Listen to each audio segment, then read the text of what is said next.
Hello, welcome to Ephemera Files by Tommy, and today I want to share with you how I dry flowers. And I am not an expert at this. I am still learning. So I'm just going to share with you what I have learned, what I know works, and what I know doesn't work, and we'll see what happens. This will be part one because I'll have to come back after they're dry. All right, the first thing, I went out into my gardens and I snipped some flowers. Forgot to record it, so I will just tell you what I'm looking for when I am looking at my flowers to press/dry. I am looking for flowers that are not wilted, dried out on their last leg, except in certain circumstances. Like this is a hydrangea, and it actually is starting to dry a little on the edges. Matter of fact, right there is a dried leaf itself, but that will be fine, I think. I also look for flat flowers, but I'm going to try and see if I can press this little miniature rose. I just think the colors are so pretty. We'll see what happens with that. Let's see, I have a nasturtium. I have never tried pressing a nasturtium. I actually have a couple of them in there. I have a lantana, which isn't exactly flat. So we'll have to see what happens with that as well. These are my honoring Joubert anemones. I have 3 of them, I believe. I know that the alyssum presses very well. I have some calibrachoa, which I think should dry pretty well. This is one of my clematis and a little ant that decided to hitch a ride. Sorry, I committed murder on screen. Let's see, what else do I have? I'm not sure that this double impatient will dry very well, but this is the last bloom off of that plant, and so I thought I would try. I mean, what do I have to lose, right? Let's see, here's a fuchsia, and I have dried these before, pressed and dried those, and they do really well.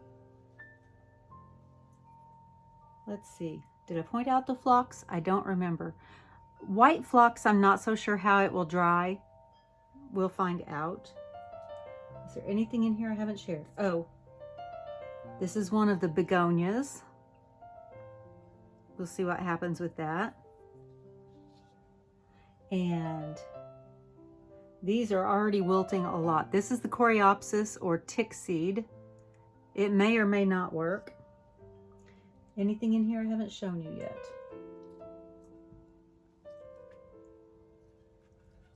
No, I think that's a sampling of everything that's in here. So let's go ahead and get started.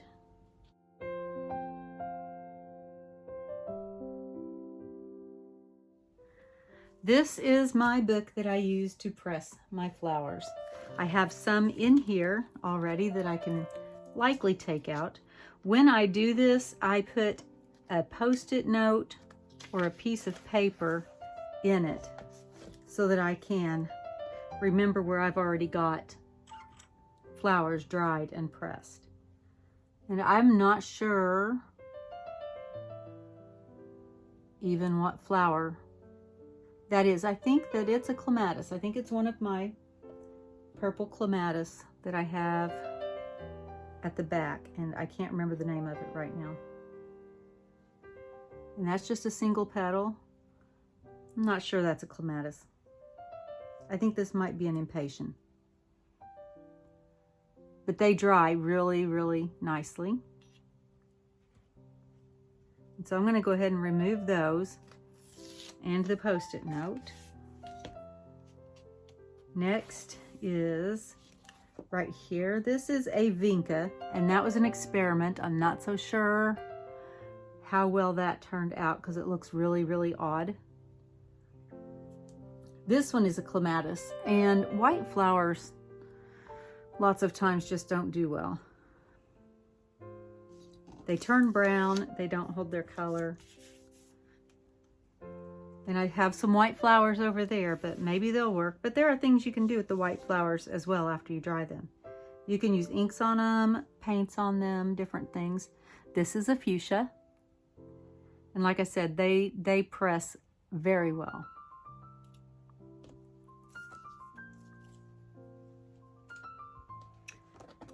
And I believe that's all. I don't see any more post-it notes. I just, whooshed all my flowers off to the side. Not what I intended to do. All right, so I'm gonna put these up so I don't damage them anymore.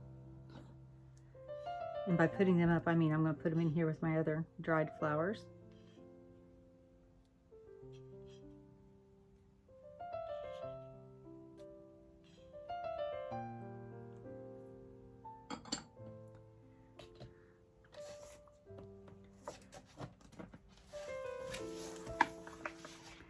Okay, so I'm going to go ahead and get started.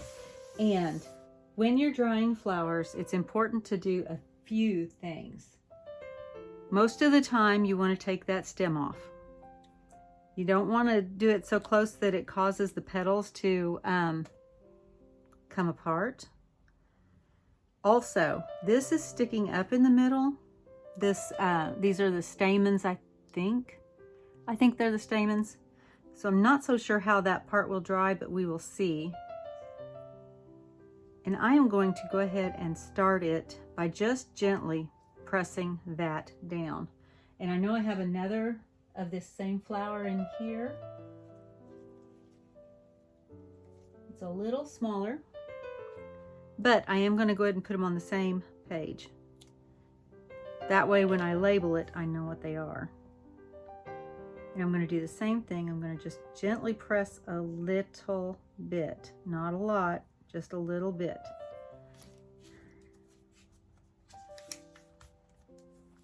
And this is my clematis from the front yard gate. And I can't remember the name of it, but I'll come back after I look that up and I will write that on there so that I know which one it is. Now, I don't want to just flip the page because I'm going to undo all my careful, well, semi-careful placements and everything. So I'm going to roll the page down. And I'm going to press just a little bit. I'm going to close the book and then open it a little further back, holding it in place. And hopefully that's enough to keep them from shifting around too much. All right, I said that I needed to do something a little bit different with this one. And what I'm going to do is cut off each of these little bracts. These are not actually flowers. The flowers were in here and now these are seed heads. But each of these little bracts, I'm going to snip them off. See if I can get them to land on the page. And I think I'm actually going to put them on this side. I need to snip them off a little shorter.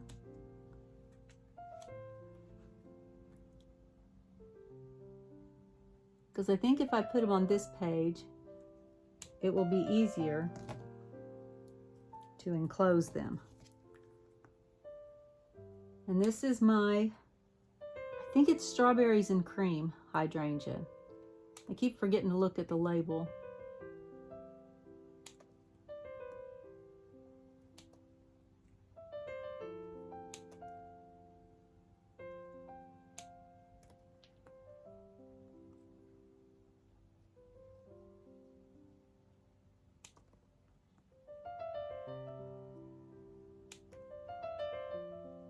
And I'm not going to snip that one because it's already brown.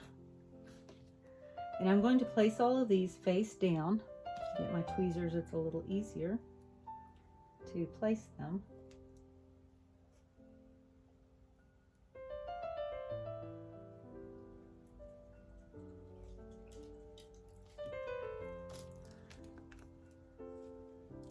Pretty sure it's strawberries and cream.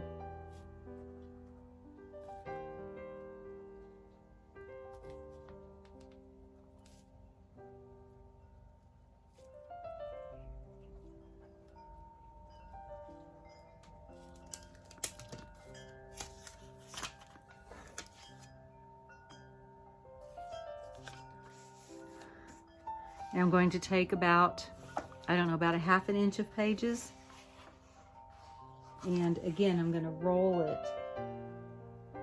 And I'm watching to see if any of them need to be adjusted as I do that. And then I'm going to press this down.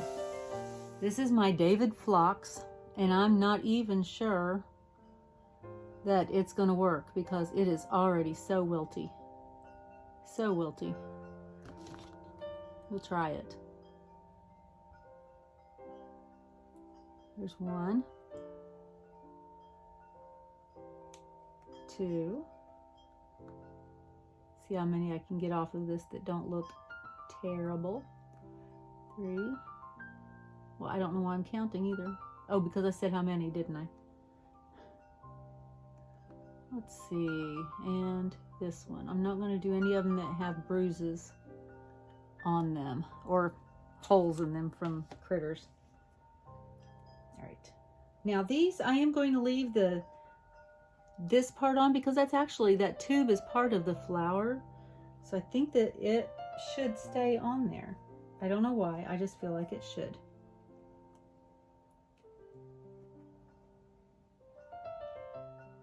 So I'm going to go through and get them face down, and then I'm going to gently press down.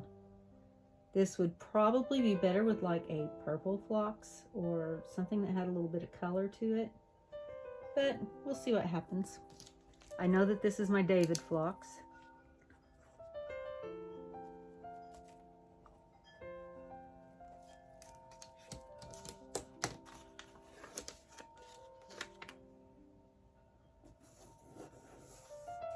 And I'm not sure these are going to behave at all. I'm going to be chasing them as I roll it, I think. See, no, that one stayed.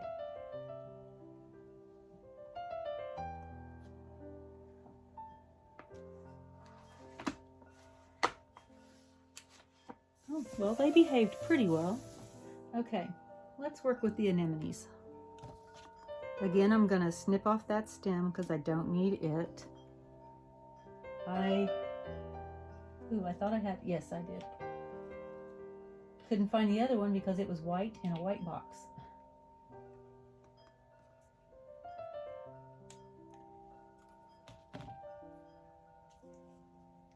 Oh, I had 3 of that one, okay. The other one is covered with alyssum, where it has shed on it. Kind of like it though, I may leave that. I think I will. I'll snip off that stem.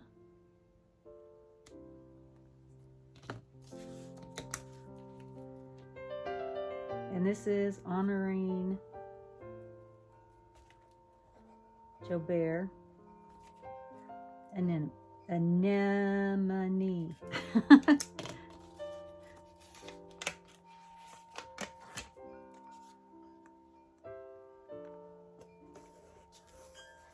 And then I'm just going to continue doing this with each of the different kinds of flowers.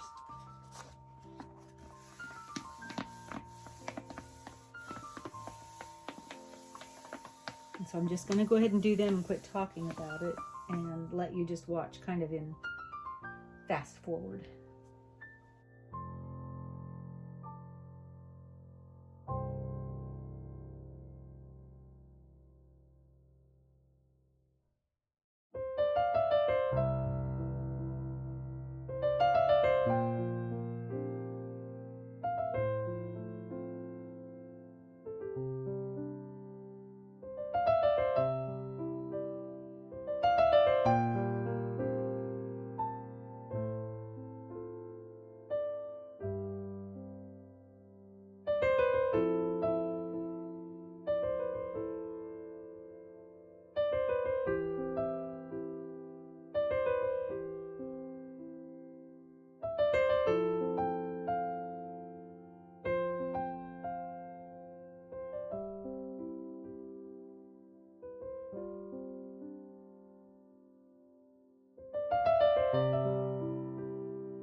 All right, I have all of my labels. I've got pretty much all of my flowers in here.